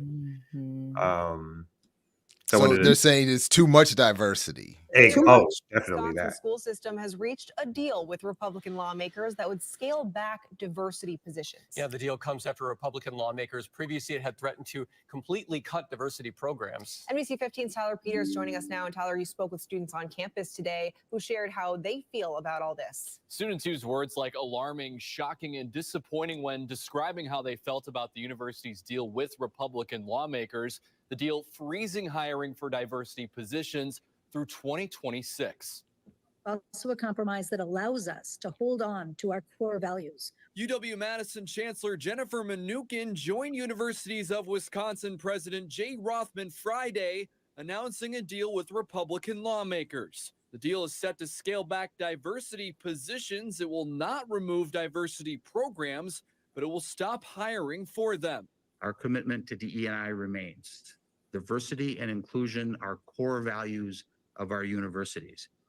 But we are also open to changing how some of those positions can more directly benefit student retention and graduation. Back in October, Republican lawmakers blocked pay raises for UW employees until it cut spending on positions that promote diversity. The deal also drops an affirmative action hiring program for faculty and will create a position at UW-Madison focused on conservative thought.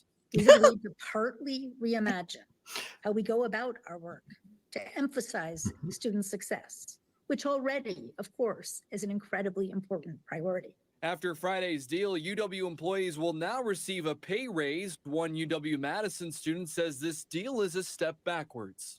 It's a really sad missed opportunity because a lot of students won't come to the university if they don't feel like they can have good resources. Another UW-Madison student says the school is moving in the wrong direction. It just shows like what you stand for, and if that's what the school stands for, I definitely don't support it. UW will shift 43 current diversity positions to focus on student success. The Board of Regents are hosting a special meeting tomorrow to formally vote for the plan. In studio, Tyler Peters. Some of these phrases, I don't know what that means. You're going to shift 43 diversity positions to focus on student success. What the fuck does that even mean? nothing. What does that mean? Like, somebody's going to get, they're going to create a new office. It is remarkable how often new offices are created out of nothing. They create positions out of nothing, and then they fund them. And then they give them a task that doesn't ever have to be completed. And they put their friends in there. And that's it. So that's what I think it means, that somebody else just got a budget line. Somebody else's office just got a kickback. A slush fund, as one of my colleagues recently described it. So that's, and then, but I was looking at that last interviewee. I'm like, Varsano, you got vowels at the end of your name. You barely white. They looking at you like, we barely let you in here. They like, we about to get rid of you too, vowel lady. Well, white enough. You're not white enough. Watch your step. Watch your step. I was laughing at the interview of the two administrators, because they kind of did look like hostages. Like somebody was off screen holding a gun, making them read a statement. They didn't look too happy at all. But I mean, this goes to the larger. This goes to the larger issue. Like, see, they threaten the money. Folks claim, at least, this. I'm not suggesting that these diversity programs have been the most successful in truly diversifying.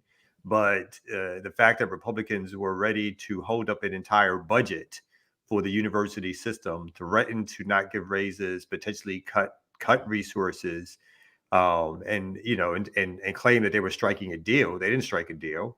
They basically said you can't hire anyone else in these positions for 5 or 6 years, or 3 to 4 years, and we're going to shift some funds to some other places. And that's all going to be in preparation. And they eliminated a so-called affirmative action program. So this is all going to be, just another step to further probably what their ultimate goal is, to obviously cut. The Supreme Courts have already cut any affirmative action, but to continually cut back on anything that looks like it's providing any resources or jobs or institution building for folks of color and women and LGBTQ community. So that's the real heart of what they're going after. So there was no compromise. You gave in. I'm not saying you had a choice, but there wasn't any compromise. It was basically, you were supplanted, you were subdued. They got what they wanted and gave you a little bit of a statement to read, to make it sound as if you're continuing on with your program, but you're really not. So that's what I love, though. Like that whole package was so perfectly white American. The whites are talking amongst each other about how to include or exclude diversity curriculum, non-white, non-hetero dominated curriculum. No. Let's let the straight whites come in here and figure this shit out amongst themselves. But the other part of that, as much as I despise and loathe the certain, conservatives, I had to say, I love the way they govern. It's my way or the highway. No. You think you think this is bipartisan compromise? No. This shit about to go the way we say go. And if y'all don't like it, we taking all the money. Y'all not gonna have shit. And Democrats never govern that way. And that's why we keep losing shit, because they not really about it. Like the Republicans govern, with that guillotine. Like, we will chop everybody's heads off. We don't care. Mm-hmm. And we're going to add a conservative studies program on top of it. Exactly. What is that? Klan Studies 101. Segregation 3.0. The capstone is segregation, the good old days. Now, you could, so just off the top of my head, you could actually, I think, design a really fascinating class on the history of conservative thought in the United States. You could do something like that. And even as a way of criticizing it, you could, start with the history of this country and the development of the intellectual apparatus to protect all the genocide and slavery and abuse of labor and all of that, and go through the Rush Limbaugh to Alex Jones trajectory of media. Like, you could do a whole. It would be, you could do a whole thing on that. But I know that's not what they meant. Like, they meant we just going to teach these motherfuckers how to be like what Cecil Rhodes left in his statement why he left the Rhodes Scholarship. I mean, he was explicit. I'm leaving this so that white men will be forever taught in perpetuity that they are here to rule. That's why I'm leaving you this money. Don't get it twisted.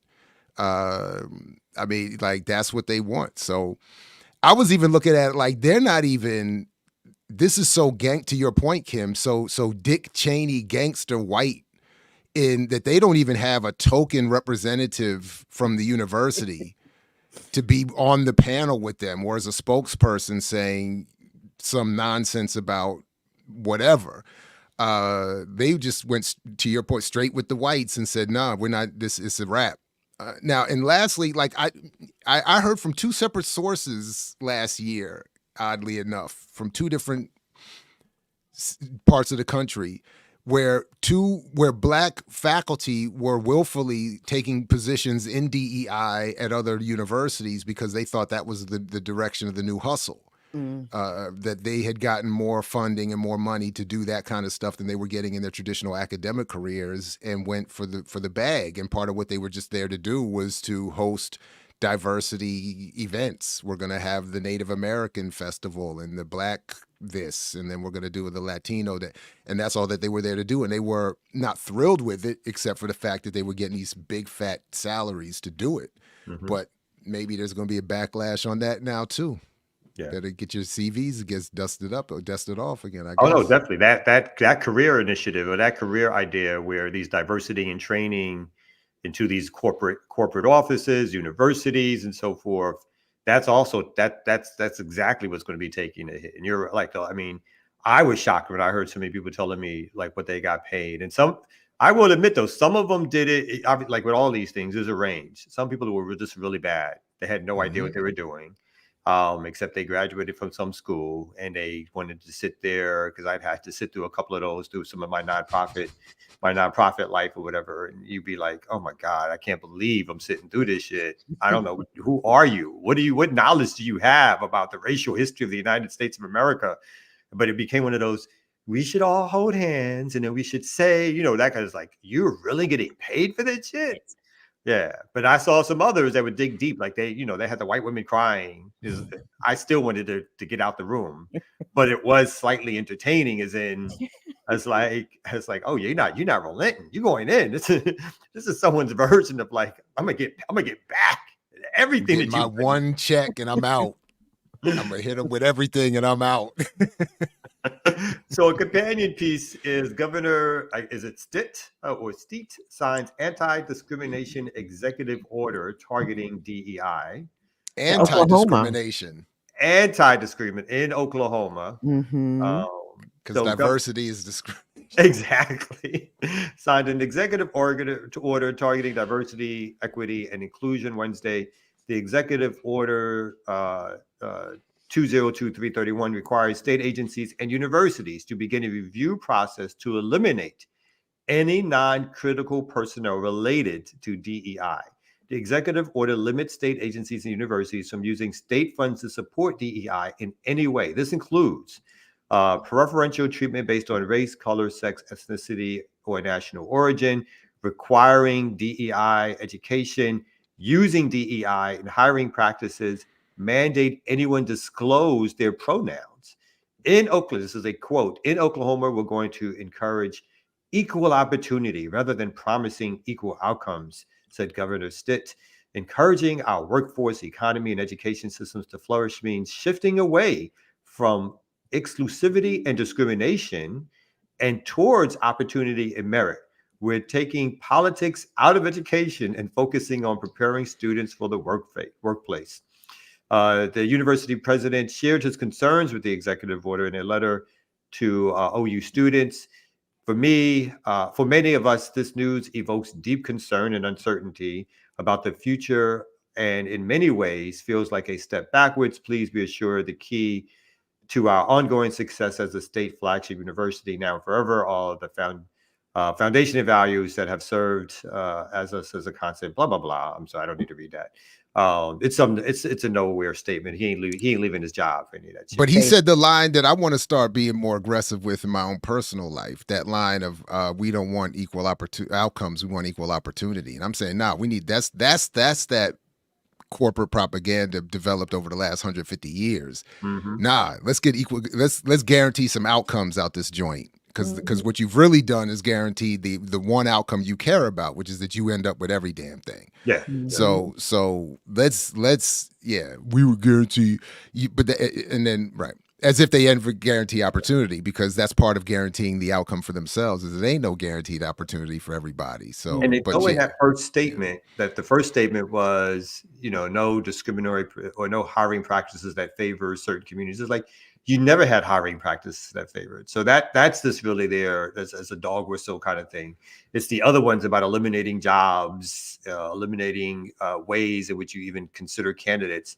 Those are the ones that's going to get to the heart of making sure, again, that Black folks, other folks of color, women, that these folks decrease in the amount of the workforce. And remember, for folks of color, particularly Black women, it is government jobs, whether at the city, county, or federal level, which do more employment for our folks than private industry in terms of percentages and numbers wise.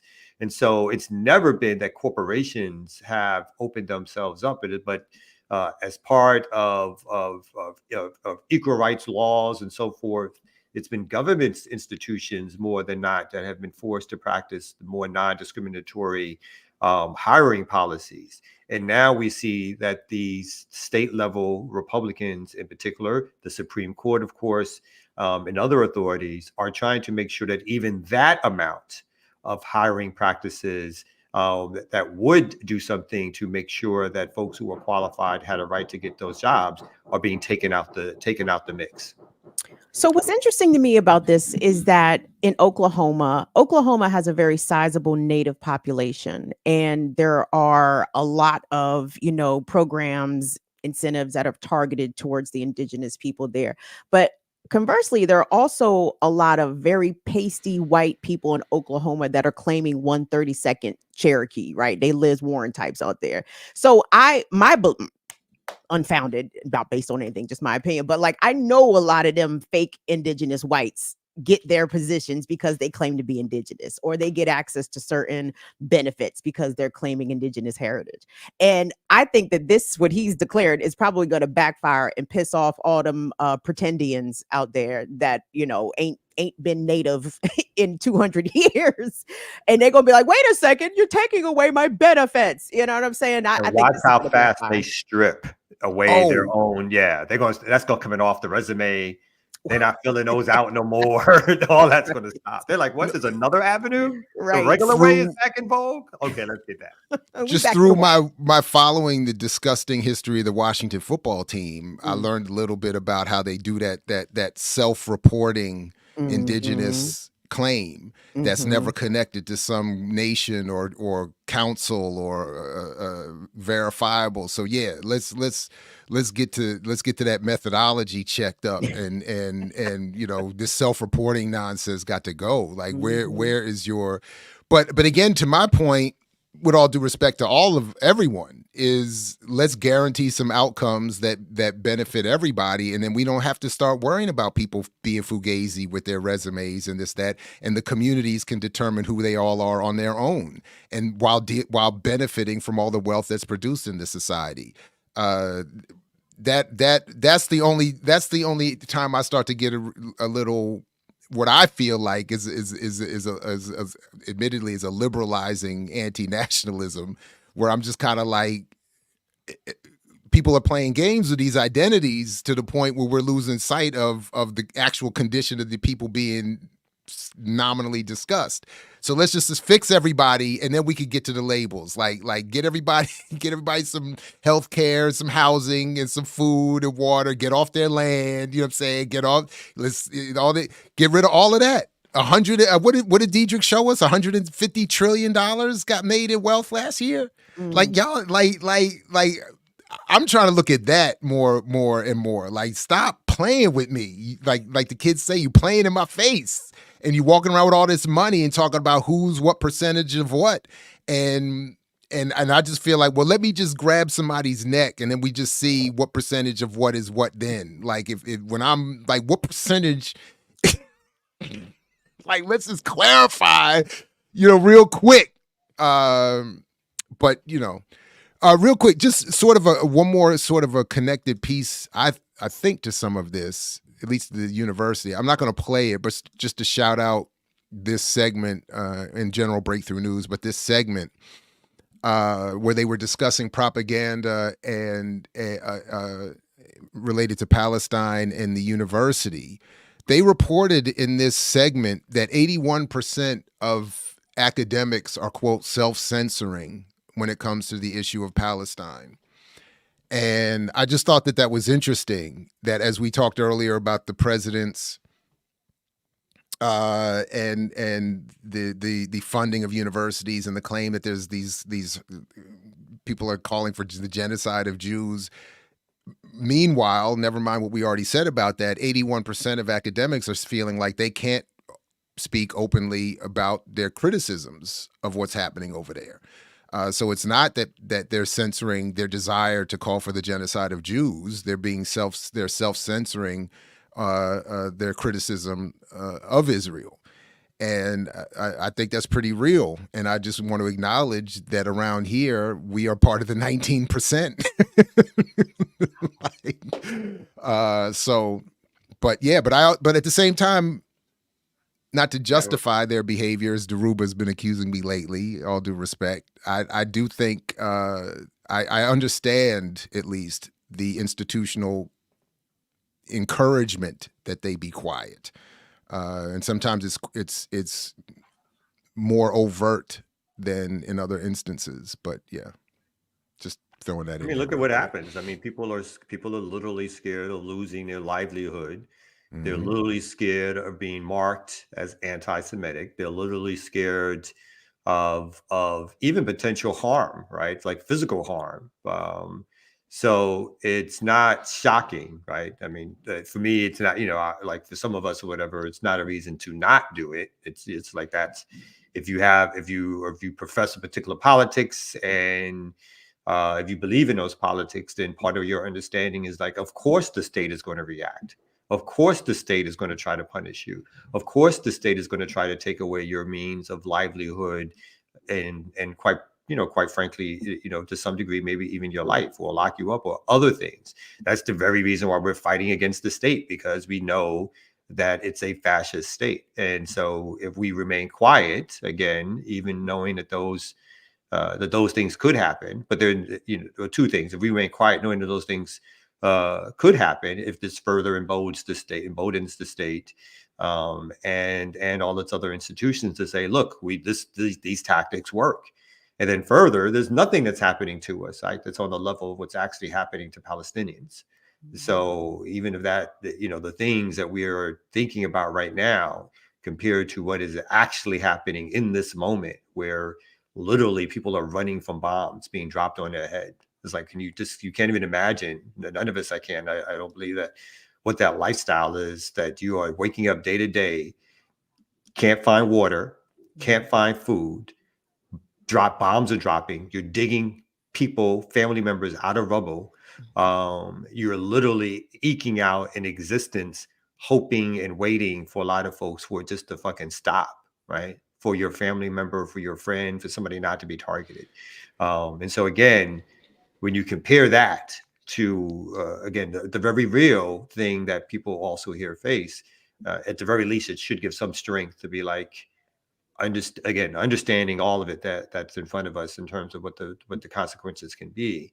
It's just doesn't compare to what folks are suffering at the hands that, most importantly, at the direct hands of the government that we all pay taxes to. The direct hands. It's not like something abstract. This is not the Ukraine and Russia where no matter what your political view is, particularly in Russia, where people may stand up and say ABC or whatever. Here, directly, your government is responsible for a genocide with your money every day that it forces you to give to it so that it can drop bombs on kids and shit. So, So yeah. So it's a crazy fucking world we live in, but it speaks to the control and level of white hegemony, of white supremacy, of capitalist control over institutions that every day, tell us not only where we're going to work and how we're going to work and what we're going to say and how we're going to say it, but obviously determines whether or not people live or die in a moment's notice or whatever. Jared, I think you're in a very unique position here that you could actually embrace the upside down that we are in right now, right? If you wanted to, I'm not suggesting you do this and not put your livelihood in jeopardy or anything, but if you wanted to loud up the thing about anti-Zionism and what's going on with the Palestinian people, and then if you were to become attacked by that, you can accuse whoever's attacking you of anti-Semitism. You know what I'm saying? If everything's fucking anti-Semitic, you can't attack me.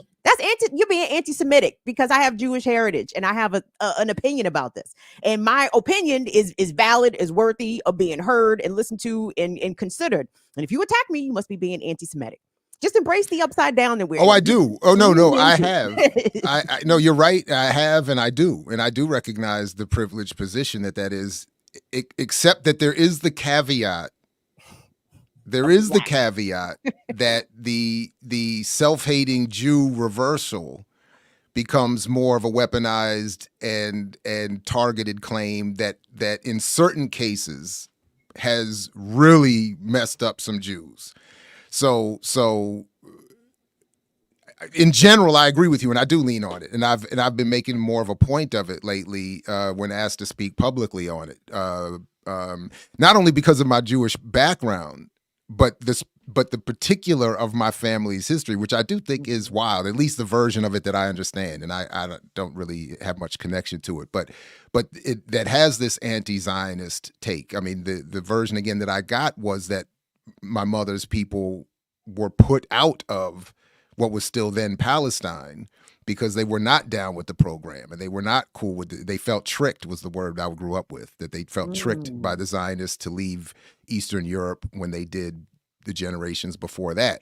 But yes, but that aside, honestly, I've been critical of him lately regarding his comments on black people stuff, but Norman Finkelstein, I think, his particular history is fascinating. If anyone should be qualified to speak critically of Israel, it would be him.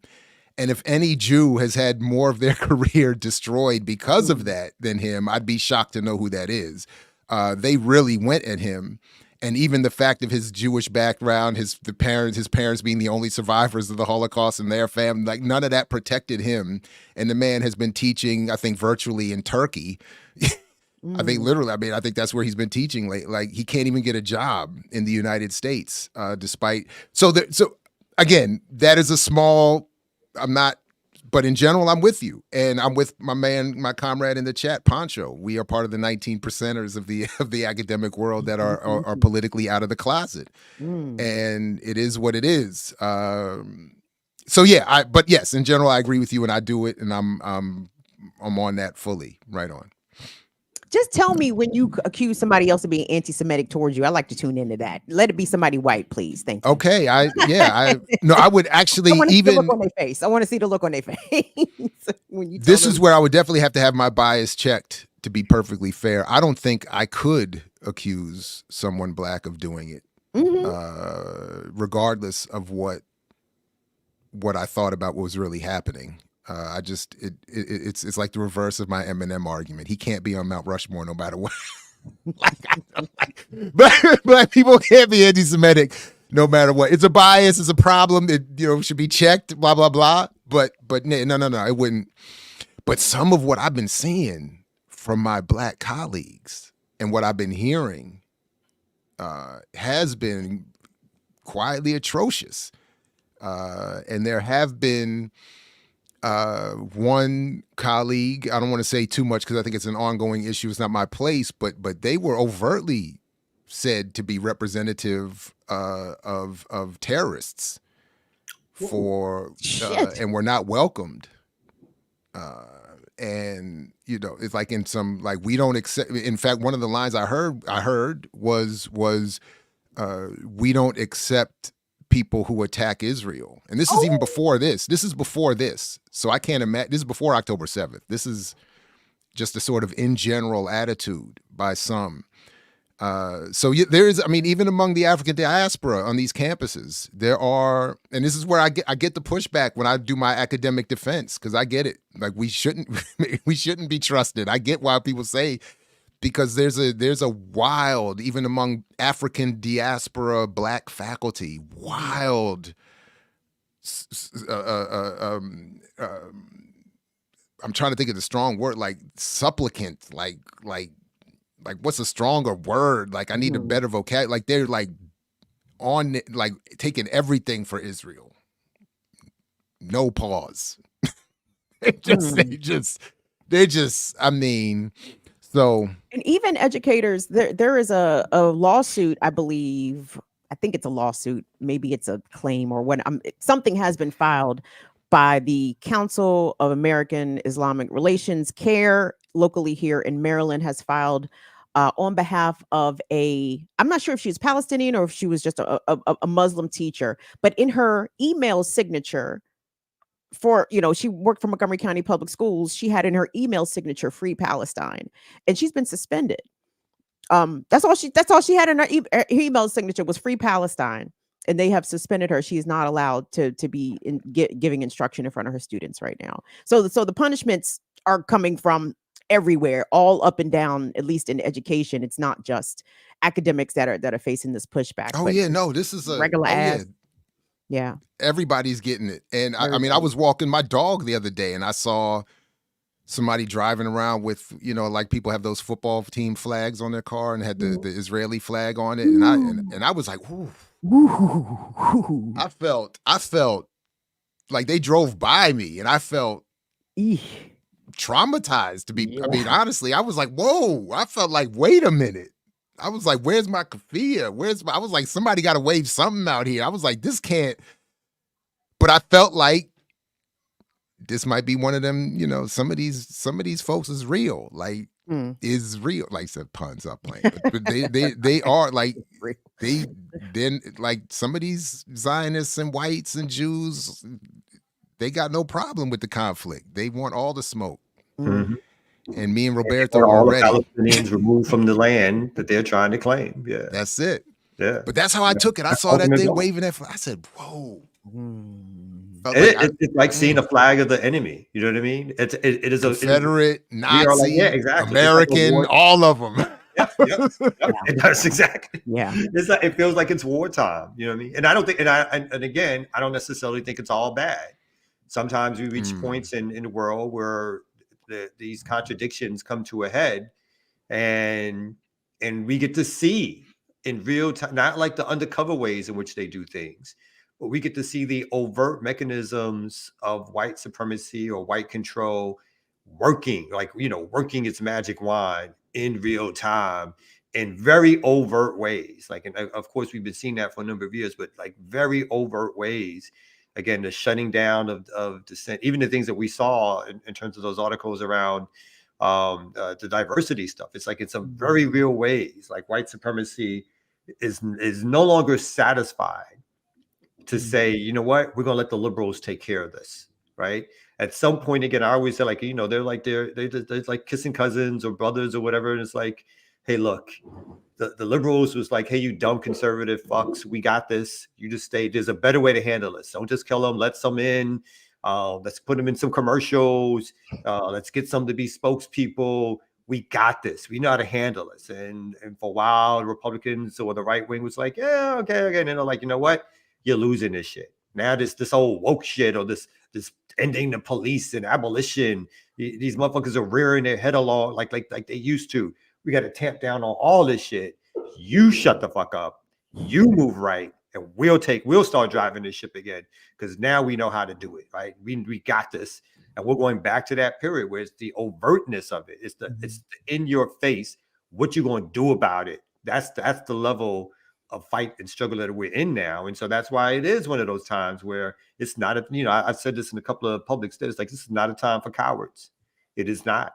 People have got to get their gut up and speak out, because this is going to set a world agenda and platform for the next 50 to 100 years, right? This is going to be post the Black Power movement all over again if we do it wrong. The killing and murdering of organizers, the jailing of activists, organizers, revolutionaries, radicals, the stripping of organizational infrastructures, the literal reclaiming of post-revolutionary movements around the world, and the taking those things over and supplicating those revolutionaries. If this goes the way they want it to go, during this last 10 to 15 years of overt movement activity happening in their face, even if not all of it has not been the way we would like it to happen. But this upswing in movement activity, they are, as we speak, plotting, planning, organizing, doing what they can to be like, we're going to shut this whole thing down. And the only thing that saves us is the unity of action and organizing and collective struggle. And so this is the time we gotta come out of pocket. That 19% got to be 25%, 30%, 40%. We got to get them numbers up in the academic field as well as other areas too, right? This is the time, because this shit is not going to go the way we think it's going to go when it's all said and done if we are not active in the streets. I love the halftime speech. Kamal be killing it, boy, I tell you. And to paraphrase Kwame Ture, if y'all want to be Draymond Green, we not gonna be Jordan Poole. Nigga, what? So what? Don't get it No. twisted. Leave Kwame Ture out of that wayward ass analogy. What? No, because Toure's the way he put it was, if you want to treat it, you think you Nazis, we not Jews. And the only thing I slightly disagreed with that is that it ignores some of them Jews that fought back, but it kind of goes with that narrative that Jews didn't do nothing, and they did in some cases. But yeah, if you're gonna be Nazi, we not gonna be Jews. But if you're gonna be Draymond, be Nazi though. Because I'm mad at Draymond. I take it's like I got a personal thing. Like, you bullying cats in the NBA. Like, dude, just get your rebounds and be quiet. Like, you not that important. You not that guy. Like, enough already. Beating people up, swinging on people, ruined Jordan Poole's career. Jordan Poole's career. He can't recover. He came to DC and is whack. He can't even get his. He literally punched Poole's career out of his face, and I'm like, no, you not. So no, you're right. Draymond don't deserve Nazi. He don't deserve Kwame Ture. But I'm in my feelings this morning. I get the analogy. I get it. I disagree with it though. I get it, but I don't. Well, I'm just saying, if they go punch us in the mouth like that, I'm gonna get up and swing back. I'm not just gonna slump off to a whack career across the country, fly 3,000 miles. Stop putting this black man as a Nazi. I mean, he ain't Kanye out here. They're gonna have you working in Wisconsin, Jared. They're gonna have you working in Oklahoma. Not at a no offense to the technical schools or the 2-year schools, but at a 2-year school, they're gonna have you way under. And that's shoot. Howard Community College got tenure and bigger salaries. Like, fire me. You know what I'm saying? Like, they're like, I'm trying to get in. They right down the street. Please, you know what I'm saying? I'm trying to get a gig. I know somebody just got hired as a professor at HCC, but yeah. Look, my resume is everywhere. I'm just not marketable. So it is what it is. No, you're not. With your Free Palestine thing right behind you. No, you're not. But again, I don't mean it. I don't mean it. You're like Lawrence Fishburne in Higher Learning. Like, you despised by the faculty, but the most popular professor on campus. You know what I'm saying? Like, well, there it is. I mean, the kids can't be wrong all the time. They right. I think they right about you. Time. There you go. I like their version. Let's put it that way. All right, good people. Anything we need to announce real quick before we get out of here? The remix week is over. EYL tomorrow morning. What else is happening, good people? Anything? Kim, you got a show coming up? I do. So Friday, I'm going to be revisiting the ongoing saga of the FBI headquarters location debate, which has now erupted into the congressional level. There were some oversight hearings, some House subcommittee transportation hearings, because the Virginia whites are upset that these uppity Negroes from Prince George's County think that they had this FBI headquarters on lock, and the whites is here to show them, no. And these are Virginia whites. Tell them, Kim, these are Northern Virginia whites too. And Pentagon whites. I love this because, Westmore is going to take an L on this, and he needs to take an L on this. And more importantly, the FBI does not need to come to Prince George's County. That's the baseline. So, I'm going to be talking about that. I'm also going to be talking about the Metro here in DC. They're talking about not only closing Metro stations because of a $750 million budget shortfall. They're talking about laying off hundreds of Metro employees. But this is at the same time that Joe Biden just sent $100 billion to Israel. It's like, hold on, time out. So you want to cut back and reduce the quality and the level of service in the nation's capital public transportation system, but Israel still got all day 14,000 tank munitions. Burn this bitch to the fucking ground. And this is not New York's metro. Like they don't have the room to cut a budget in DC. They don't have. I mean, what are you doing? Like DC is stretched as it is, and and then I'm like, what is the gentrifying DC is going to let this happen? Because they all in their limousines and high paid Uber X's and whatever, so they're not on the train.